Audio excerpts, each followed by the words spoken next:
Hello and welcome to Archive West Texas, a program dedicated to preserving and sharing stories of those who shaped our region. I'm Gordon Wilkerson, joined today by our producer Thomas Dye. We're pleased today to continue our conversation with Jim Arnold of the Helen Jones Foundation. Jim, last week we talked about the history of the Mallet Ranch, a little bit about your background, and also the founding of both the Helen Jones Foundation and the CH Foundation. Today, let's talk about some of the significant contributions that the foundation has made to Lubbock and West Texas. Welcome back. Thanks for continuing to share your story with us. Thank you, Gordon. I appreciate it. We talked last week about how ultimately the inheritors of the Mallet Ranch were Christine DeVitt and Helen Jones and Helen's daughter, Dorothy Sechrist. And that led to the formation of three charitable foundations: the CH Foundation, the Helen Jones Foundation, and the Plum Foundation, which our listeners may be less familiar with. When did those foundations start? Was that in the 60s? No, the CH Foundation's founding documents were in 1970, and the Helen Jones Foundation was developed in 1984. But there were some lawsuits with the CH Foundation, and I'm not privy on all that. That was due to Christine's estate? Correct. And it really, I'm speaking out of turn, but it really began in 1984 as far as really giving money out, or sometime in that area. But the Helen Jones Foundation was funded in 1984 with $5 million. And it started giving money out. And the original board of the Helen Jones Foundation was Mrs. Jones, Mrs. Louise Wilson Arnold, and L. Edwin Smith. I'm just thinking about this. You have one of the largest tracts of land in Texas that, due to the discovery and production of oil on it, is a significant cash generator. Correct. A lot of things that Christine and Helen could have done with this money. What made them philanthropists? I think they began to realize that they couldn't spend all their money, and they had so much money as individuals that they wanted to change Lubbock. Lubbock never had old money like Amarillo. And these two individuals, the Ranch and Heritage Center is one of them, Methodist Hospital, Texas Tech. These are individual gifts. I think I have it recorded that Helen Jones gave $4 million to Texas Tech as an individual. She wanted the museums to grow. West Texas Museum, really it's Museum of Texas Tech University. She wanted to see education grow. She set up a mission for the foundation, and that mission included education, museums, art, youth leadership, and a little bit of humanity. But then that's basically how the Helen Jones Foundation gives out money. Talk a little bit about your process for considering and awarding grants. It's basically a year-round process. Our grants are due from January 1st to April 15th. And they're processed by me or Chris Cruz. And we look at them and make sure that they're properly documented. And then in June, the board, 5-member board, makes a decision about the grants. And then we do also the documentation, and we send out a contract in July, and we accept that contract back in September. Then we hand out the money in January. All right. It's a very documented, very paper-oriented situation, but it's run efficiently since 1984. I just recall in reading Scott Sosby's book a number of photos. There are so many places that the CH and Helen Jones Foundation have supported. I mean, we're looking out the window when we see Buddy Holly Hall. Um, I don't think that happens without the support of these foundations. Numerous donations to Texas Tech. You mentioned, I remember seeing a photo of the Black Box Theater, the Lubbock Arts Festival, support of the Louise Hopkins Underwood Center for the Art, structures and programs at Lubbock Christian. Too many to really list here. Correct. But in the aggregate, what are we talking about? The two most important grants or funding that the Helen Jones Foundation has done, in my opinion, is the Buddy Holly Hall of Performing Arts. And that totally changed the culture of, I remember when I was a child going to Lubbock Auditorium, and it did not have good acoustics. It really wasn't a good place to go see Hamlet, movies, etc. But Buddy Holly Hall has totally changed it. I mean, we are bringing in Broadway musicals. The Lubbock Symphony sounds absolutely wonderful, and they've grown. Buddy Holly Hall is one of my favorite grants. Now, the other grant was the South Plains College Technical area, which is on Avenue Q. That has totally changed Lubbock because now you have people that are learning how to weld. You're having people dealing with automotive. You're dealing with nursing. You're dealing with restaurants. It's a career launching pad for countless individuals. Yes, and to me, that's what Lubbock needed. You need people to sustain Lubbock in their business as far as carpentry, automotive, and that's absolutely wonderful. Going back to the Buddy Holly Hall, if you've ever been in there, the major theater is named after Helen DeVitt Jones. These are the two major ones. The future that I can see is we need an arena someplace. And I think the city of Lubbock is thinking about building an arena over at the Civic Center someplace, but I'm not positive. Well, let's take a quick break. I want to remind our listeners that if you have a suggestion for a future guest on Archive West Texas, please send us an email at info@classical1057.org. We'll be right back.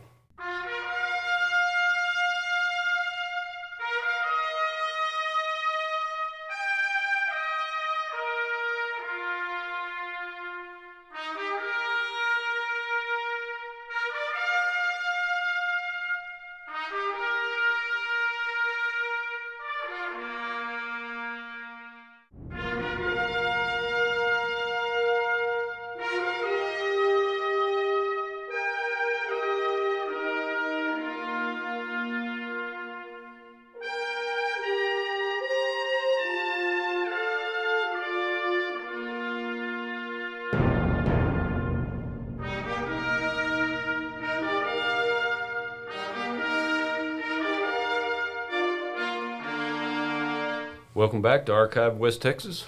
We're continuing our conversation today with Jim Arnold of the Helen Jones Foundation. Jim, we talked last segment about both Helen and her sister Christine's significant philanthropic endeavors in the West Texas community. You mentioned specifically Buddy Holly Hall and also the South Plains Technical Center over on Avenue Q. Also, in our break, we were talking about the fact that the foundations were chartered 14 years apart, which coincides with the difference in their ages. Talk a little bit about Buddy Holly Hall, how that effort got off the ground, and the key role that the Helen Jones Foundation played in making that a reality. I wish I could tell you the date, but the people that were interested in the Buddy Holly Hall met at the Lubbock Country Club. And Kay Sanford was there, Kathy Gilbert was there, Don Graff was there, I was there, and I can't remember the other person, but we were all there and we were talking about having a performing arts center. And that's really the beginning of it.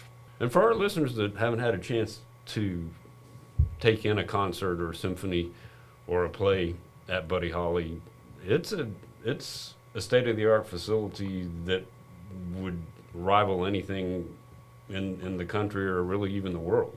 The acoustics is as good as Bass Hall in Fort Worth and the other hall in Phoenix. It is the best between Phoenix and Fort Worth. It's the best hall, performing arts hall, as far as acoustics.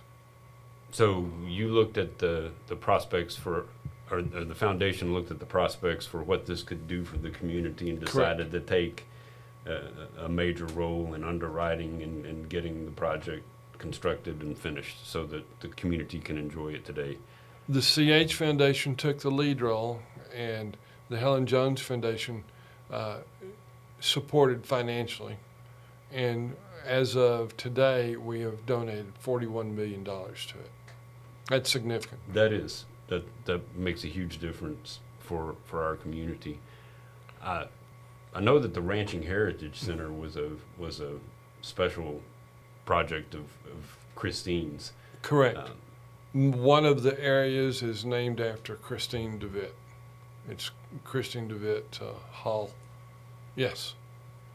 And then the Helen Jones Foundation has made significant contribution to the museum at Tech. Correct.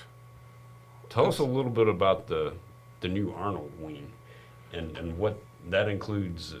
Talk a little bit about your parents, their art collection, and what the focus behind this new edition is. Well, the guardian and friend of Mrs. Helen DeWitt Jones was Louise Wilson Arnold. They met in 1965 at the Texas Tech Foundation, and they generated a very close relationship. When Ann Snyder passed away, Mom helped Ms. Jones organize, develop her life again. Ann Snyder was her bookkeeper. Then when Mrs. Jones began to have health problems, dementia, Mom became her guardian. Mom and Dad, Dr. Robert N. Arnold, were also on the board. Well, the Helen Jones Foundation decided that they wanted to honor Mom and Dad to a gift of the museum. Well, Mom and Dad, Ms. Arnold and Dr. Arnold, were art collectors, and they had a beautiful art collection: Southwest glass, basketry, wood, and they donated it to the Texas Tech Museum Association. And the Helen Jones Foundation said, we need to make this visible. And it is an absolutely gorgeous wing with their collection.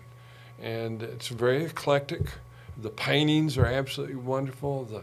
The woodwork is wonderful. The sculptures are wonderful. What was the process of collecting this? Was it related to their travels? Was there specific genres that they were looking for, or? It was related to the travels, but really and truly, Mom, Louise, loved shopping for art. And as they grew in wealth, they were able to purchase some of the art. But Mom could also spot rising artists like R.C. Gorman. It'd be very hard to buy his works today, but Mom had that ability to see what was out there, and it just took off. So how many pieces in this collection? I think the museum has 500, and what the museum does is they put the collection out, but they might also enhance it with other aspects that are in temporary exhibits or somebody has donated it. Not only do you have the art gallery, but you also have above the administration of the museum. It's a beautiful wing. I suggest you go over there and see it. I'll have to do that. You talked last time a little bit about the South Plains College grant and the technical center on Avenue Q and what I guess was what I recall as the modern Chevrolet building. Right, you're right. You have a good memory. And it was also the Globe building.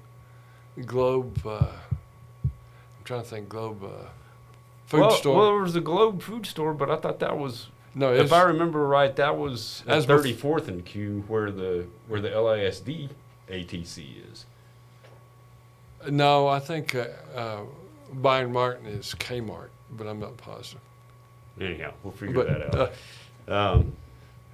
But how did the South Plains come to the Helen Jones Foundation? What did they? They were looking to expand out of Levelland. And we were very interested in not expanding the education aspect as far as English, mathematics. We were interested in expanding the vocational. So the South Plains College came to us, and of course they had their own money also, and they came to us and, would you be willing to renovate? And I jumped on it. The Helen Jones Foundation Board jumped on it because the future of Lubbock is vocational or technical education. Those are jobs that can't be taken by AI. No. These are tradesmen, the HVAC repair person, plumbers, automotive technicians. And if you're a professional, you become a craftsman. Yes. And you're valued. AC, HVAC, they're valued, Absolutely. especially during the heat like it is Yes. today. Yes. All right. This is another good time for us to take a quick break. Want to remind our listeners that if you have a suggestion for a future guest on Archive West Texas, please email us at info@classical1057.org. We'll be right back.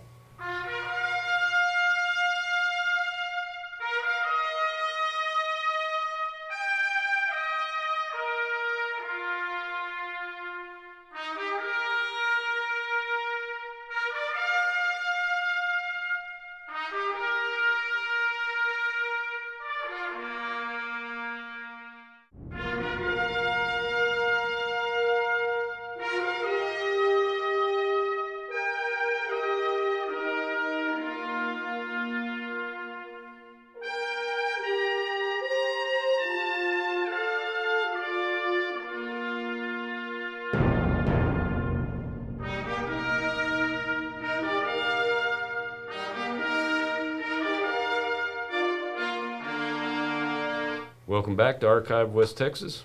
We're wrapping up our conversation with Jim Arnold of the Helen Jones Foundation. Jim, you've given us a broad overview of the Mallet Ranch, the family history, and a number of the projects that both the Helen Jones and CH Foundation have supported in Lubbock. It's important to remember that this is still a functioning ranch and still generates income for these foundations as well as the Johnson family heirs. Correct. Speak briefly to the Plum Foundation. I know that's tied to Dorothy Sechrist. Is she still living, or No. Ms. Sechrist passed away in, 2017. And she was living in California and Oregon. So the Plum Foundation is not within Lubbock. It's funds philanthropy over in Oregon. And I really do not know very much about it. but it's apparently still active and It's still active. still Still active. receives royalties from the Mallet Ranch. Right. Um, Yes. so how is the Mallet run today? Who is there a board of directors for that, or? The Mallet Ranch is run by McCluskey, Harriger, Brazil, and Graff, a law firm. And within that law firm, they have the Mallet Operating Corporation company. And Bill Lane is the manager. He does the law work, he does the personnel work. Then you have a field supervisor that is out on the ranch, making sure that the cattle is taken care of, the barbed wire fences, the oil field. When they do damages, he makes sure that they get paid and fixed. That's Steve Killingsworth. You have a renter of the land, which is, I do not know what his name is right now, but he puts his cattle in there, and it's a mother cow operation. The Mountain Ranch, we're trying to designate as a legacy ranch. In other words, keep it pristine, keep it going, keep it looking good. Make sure the barbed wire fence is taken care of. It's still making money. The oil is still making money, but most of the money for the foundations is investment money, equity money. The book that Scott Sosebee put together, which I think was published in 2023 by Texas Tech University Press, I believe you can buy it at the Ranching Heritage Center. The photos that Wyman Meinzer has in here are remarkable. They show the ranch in a way that I don't think you can see, even if you're in Hockley County trying to drive around it. Right. It's the size is so great. This book does an excellent job of capturing the terrain and the aura of the ranch land. What do you see as the future for the Helen Jones Foundation? What priorities or initiatives do you look forward to working with in the future? In the future, we're looking forward to working with Education Texas Tech. We have a lot of endowments that help students. The Helen DeWitt Jones College of Health and Human Sciences endowment, which is you have scholarships and fellowships. We're also looking at in the future with Lubbock again. I'm very interested in an arena. I think an arena would be very, very important for an Lubbock. Arena for. Well, it'd be for rodeos. It would be for tractor pulls. It would be for Arena to essentially replace the municipal coliseum. Correct. I do not know where that is. I know that the city of Lubbock is thinking about expanding the Civic Center and possibly putting an arena over there.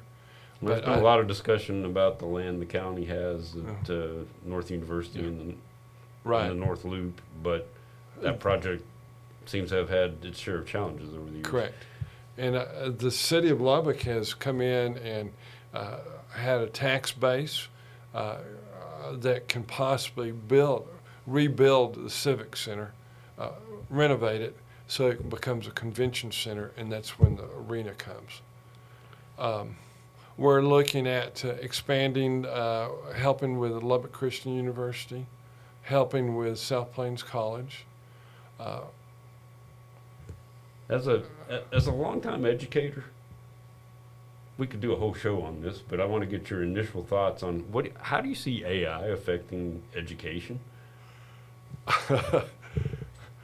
I am not that computer literate, but I think it's going to totally revolutionize a lot of businesses. And I've talked to people about AI, and it's like when I first bought a computer, it's totally revolutionizing the way that they think. I do not want people to become, for the lack of a better word, lazy, because a lot of it is just finding the information, the documentation, and AI seems like it can find it very easily, but you just, it's going to revolutionize things. But the craftsman, it will not revolutionize. True. It's an incredibly powerful tool, amazing on many levels, and also mildly terrifying. Very terrifying to me. Yeah. Any thoughts on how the public can engage with your work or learn more about your foundation? Well, to learn about the foundation, I suggest you look at the 2 books that you have mentioned. Those books, again, are Oil, Taxes, and Cats by David Murrah, and also More Than Running Cattle by Scott Sosebee. The way to engage is you need to be a 501c3 and need to be able to look at what we fund and decide if that's what you want. But we do not fund very much out of our mission statement. Well, I think that's good. Keep focused. As we've talked about, the contributions to the community are incredibly helpful, incredibly supportive, have changed countless lives, and just want to thank you and the foundation and give a hat tip to Ms. DeVitt and Mrs. Jones for their vision and their generosity to our community. Very much appreciate you coming in and sharing their story and your story. Thank you, Jim. Thank you, Gordon. I appreciate it very much. That concludes today's show. I'm your host, Gordon Wilkerson. We appreciate you listening. Hope you'll join us again next week for another episode of Archive West Texas.